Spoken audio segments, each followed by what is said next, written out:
Dimas kembali masuk ke dalam tenda. Dia tertidur hingga pagi tiba. Dimas terbangun saat mendengar suara orang ramai, seperti suara pendaki yang sedang berbicara. Dimas heran, bukannya hanya dia yang buka tenda di pos kuburan kuda ini. Semalam dia sama sekali tidak melihat ada pendaki di sini, kecuali sosok pendaki dengan hoodie merah yang masuk ke dalam tenda. Lelaki itu mengumpulkan nyawanya sebelum keluar tenda. Air putih di dalam botol dia minum untuk melepas dahaganya. Dimas bermimpi seperti dikejar banyak pendaki, dan diantaranya ada Ratna. Di mimpinya itu, Ratna bersama dengan pendaki hoodie merah dan dua sosok mistis gunung Ciremai, Nyi Linggi dan Nyi Pelet. Kreks! Dimas membuka sleting tenda. Udara sejuk pegunungan di pagi hari sangat menyejukkan. Ketakutan yang dirasakan semalam hilang sudah. Di sekitar tenda terlihat sepi, hanya ada tenda Dimas yang berdiri. Tiba-tiba terdengar suara orang ngobrol. Suara laki-laki. Dimas mencari asal suara dan benar agak ke bawah sedikit. Ada satu tenda yang berdiri. Bukannya semalam dia lewat, tidak ada siapa-siapa, apalagi tenda yang berdiri. Lelaki itu mendekat, menuruni jalur sedikit. Semakin mendekat ke tenda, suara orang ngobrol tiba-tiba hilang.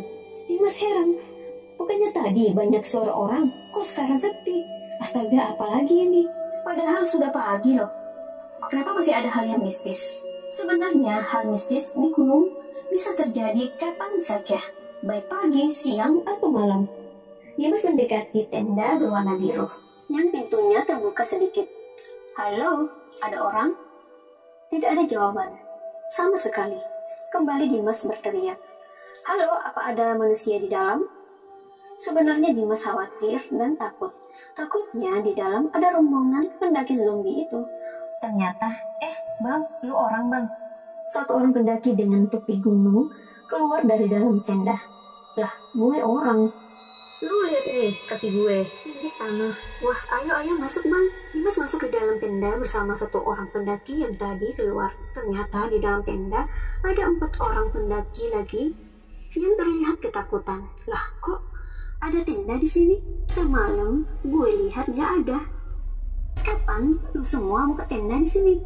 Kita udah 2 hari bang. Selama 2 hari itu kita di dalam tenda aja, gak berani keluar. Astaga, gua buka tenda semalam, kok bisa-bisanya gue nggak lihat tenda kalian? Oh iya, di antara kalian ada yang pakai hoodie merah semalam masuk ke dalam tenda gue. Gak ada bang, lu lihat aja kita pakai hoodie apa.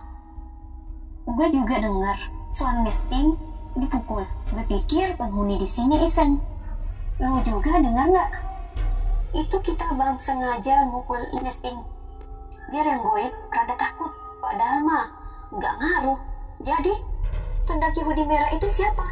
Sepertinya pendaki itu yang pernah hilang di gunung ini bang. Kita juga lihat pendaki itu mondar-mandir di depan tenda. Tapi yang kita lihat pendaki itu nggak sendirian. Ada pendaki cewek yang juga bersama dia. Hah? Pendaki cewek? Ciri-cirinya bagaimana?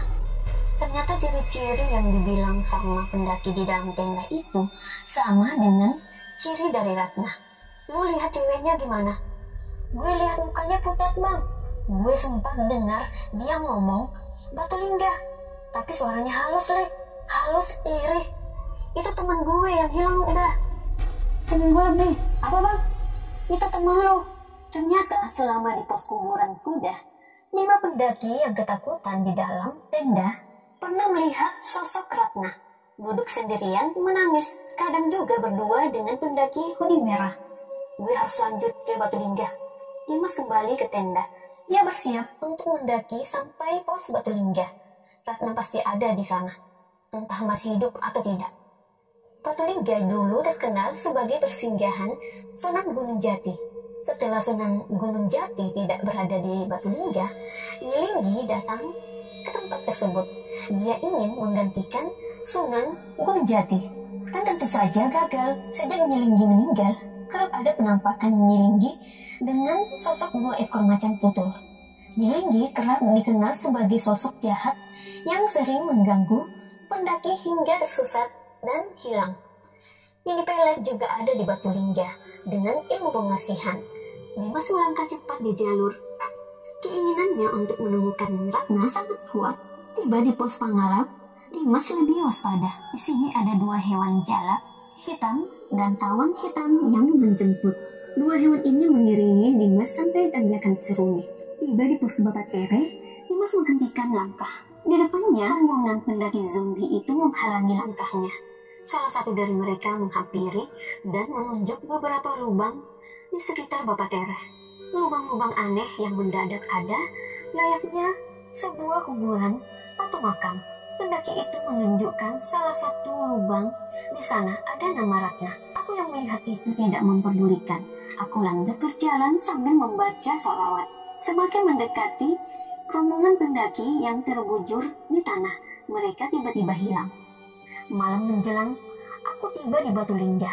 Aku sengaja menggelar playset karena tenda aku tinggal di pos kuburan kuda. Sepanjang malam, aku berdiam di sana. Dari kejauhan, aku melihat sosok wanita yang ditemani lelaki. Keduanya pendaki. Wanita memakai jas hitam dan dia adalah Ratna. Pendaki hoodie merah terlihat menemani. Tidak jauh dari mereka ada 2 sosok penghuni Gunung Cermai. Sosok yang dipenuhi mistis, Nyilinggi dan Nini Pelet. Dimas yang sedang duduk bangun dan ingin berlari menghampiri, tapi tubuhnya seperti ada yang menahan. Sosok Ratna mendekat ditemani pendaki hoodie merah. Raut wajah keduanya terlihat dalam kesedihan. Ratna melambaikan tangan dan menjauh bersama pendaki hoodie merah. Tidak ada kata-kata apapun dari sosok Ratna. Ratna berada dalam pelukan Cermai bersama para pendaki yang hilang dan tewas. Setidaknya ada pendaki hoodie merah yang menjaganya di alam sana. Ternyata memang benar Ratna ada di Batu Lingga, tapi dalam keadaan sudah menjadi ruh. Tubuhnya tak bisa lagi disentuh. Kedua kakinya tidak menyentuh tanah. Dia tidak sendiri. Ada sosok pendaki memakai hoodie merah yang tadi menemui Dimas di dalam tenda. Tidak hanya pendaki hoodie merah, ada lagi 2 sosok fenomenal di Cermai, jalur Linggarjati. Keduanya sosok wanita, Nyilinggi dan Nini Pelet. 2 sosok itu saling berjauhan, tapi menatap tajam Dimas. Ratna pergi menjauh dengan pendaki hoodie merah. Dimas berusaha mengejar, tapi seperti ada dimensi lain yang membatasi langkahnya. Tunggu Rat. Ratna sama sekali tidak mendengar teriakan Dimas. Dia malah asik bercakap-cakap dengan pendaki hoodie merah. Dimas kembali melangkah, hanya tertahan. Dimas bisa melihat di balik tirai itu ada sosok Ratna yang terdiam di tengah jalur. Wajahnya terlihat pucat dan basah. Kedua tangannya menjulur ke depan meminta pertolongan. Dimas tidak tinggal diam. Dia terus berusaha mendekati Ratna, tapi tidak bisa. Ratna, kita pulang. Aku tidak bisa masuk ke sana. Ada sekat yang menghalangi, jadi aku harus tetap berada di gunung ini. Perlahan, sosok Ratna hilang di tengah kabut bersama pendaki hoodie merah. Sementara 2 sosok menyeramkan itu hilang, entah kemana, meninggalkan jejak dengan suara lirihnya. Dimas terdiam di jalur Batu Lingga. Dia memperhatikan sekeliling, mencari sosok Ratna. Kabut yang menelan Ratna juga hilang. Dimas mendekat di dekat batu itu. Sosok Ratna hilang bersama pendaki hoodie merah yang ternyata pendaki hilang beberapa tahun lalu yang tidak ditemukan jasadnya. Suara-suara aneh terdengar di telinga Dimas. Bisikan-bisikan goib yang menyuruhnya lompat ke jurang kerap terdengar. Dimas tidak memperdulikan. Tujuannya ke sini untuk mencari Ratna dan membawanya pulang, walaupun hanya tinggal jasadnya, tapi jasad Ratna hilang, tak berbekas. Bahkan tulang-belulangnya juga tidak ada. Sangat aneh, padahal hilangnya belum juga sebulan, baru 1 minggu lebih. Lompat, bisikan menyuruh lompat ke jurang. Terus terdengar, hampir saja logika Dimas hilang, dan menuruti suara itu, Dimas terus beristighfar dan membaca sholawat. Bayangan sosok Nyilinggi terlihat di sekitar batu besar, bersama 2 macan tutul penjaganya. Sosok itu sering mengganggu konsentrasi pendaki. Salah jalur dan hilang tanpa ditemukan jasadnya. Apa mungkin Ratna hilang karena nyelinggi? Suasana malam yang sebelumnya syahdu berubah menjadi menyeramkan. Angin kencang hampir membuat Dimas terlempar. Tapi untungnya Dimas berpegangan pada pohon besar. Suara auman macan terdengar dari arah belakang Dimas. Dimas menoleh, dua macan tutul besar terlihat mendekati Dimas. Dimas gemetar, sangat ketakutan. Di saat seperti ini, hanya Allah Subhanahu wa Ta'ala yang bisa menolong. Dimas membaca doa dan terus bersolawat. Dia teringat garam kasar di dalam tas sampangnya. Diambil dan dibacakan solawat. Dihembuskan lalu dilempar ke arah dua macan tutul yang semakin mendekat. Hilang. Dua macan tutul itu hilang. Dimas yakin dua macan tutul itu makhluk goib yang kerap bersama Nyilinggi. Dimas bergegas melangkah turun untuk menuju tendanya yang terpasang di kuburan kuda. Sepanjang turun, gangguan goib Nyilinggi terus menghantui, disertai auman macan tutul. Sesekali Dimas nyaris tersandung akar pohon yang berada di jalur. Sampai suatu saat Dimas terdiam, langkahnya terhenti. Di depannya ada sosok lelaki duduk bertelanjang dada di atas batang pohon besar yang melintang di jalur. Sosok lelaki muda itu sedang bermain gitar. Apalagi ini ya Allah. Dimas gemetar, keringat dingin bercucuran. Dia sadar sosok di depannya itu bukanlah manusia. Perlahan sambil membaca sholawat, Dimas mendekati sosok lelaki muda yang bermain gitar. Suara gitar terdengar begitu menyayat hati, membuat kalbunya menangis. Siapa dia? Apa dia salah satu pendaki hilang di gunung ini? Dimas memberanikan diri melewati sosok lelaki muda itu. Dia ingin cepat tiba di tendanya.